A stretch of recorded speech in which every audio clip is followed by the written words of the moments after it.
আসসালামু আলাইকুম গাইস। আমি এখন পেঁয়াজটাকে আগে ভাজি করে নিচ্ছি। এখানে পেঁয়াজ দিচ্ছি, দেন এখানে গোশ, এই দেখুন গাইস, এটা গোশ, এটা ভেড়ার গোশ। ভেড়ার গোশ দিয়ে দিলাম আমি এখানে।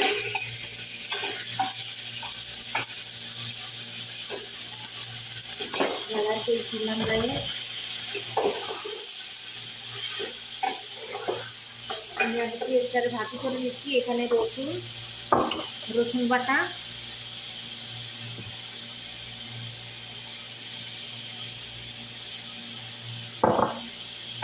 ভালো করে একটু নাড়াচাড়া করে নিলাম গাইস।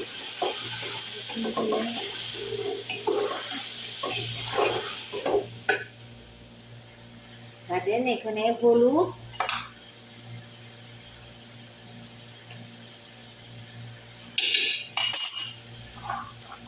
এখানে হলুদ, এটা সব রকম মশলা, এইটা মশলা আমি একটু মশলা দিলাম।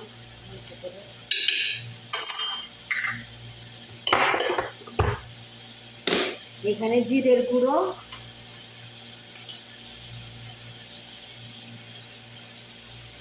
পরিমাণ মতন জিরের গুঁড়ো দেবেন গায়ে আপনারা। হ্যাঁ, আর সাদা ফিলফিল আসওয়াদ, সাদা আর কি ফিলফিল আছে।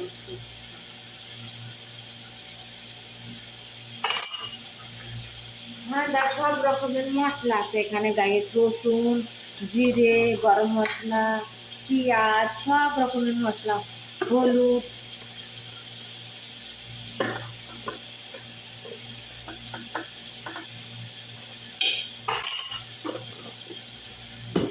এই যে এটা লবণ, লবণ পরিমাণ মতন লবণ দেবেন।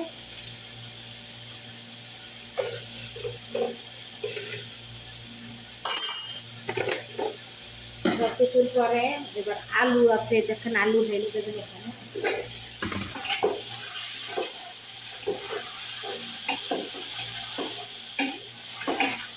ভালো করে নাড়াচাড়া করে নেবেন গায়ে। তারপরে এখানে টমেটো দেবেন গায়ে। আমি এখানে টমেটোটাকে কুচিয়ে রেখেছি, এখানে টমেটো দেবেন।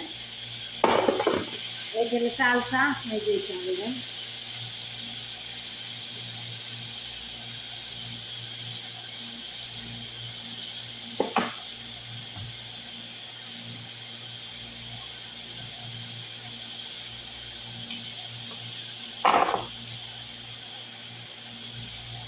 পরিমাণ মতন দেবেন সব কিছু।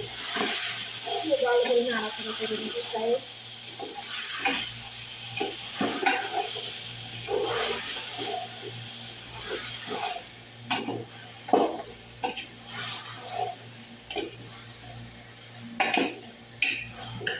আমি এখানে ভালো করে নাড়াচাড়া করে নিচ্ছি গাইস। এই দেখেন আমার রান্না, দেখেন গাইস, এই দেখেন ভেড়ার গোশ রান্না করতেছি, রসুন চালটা।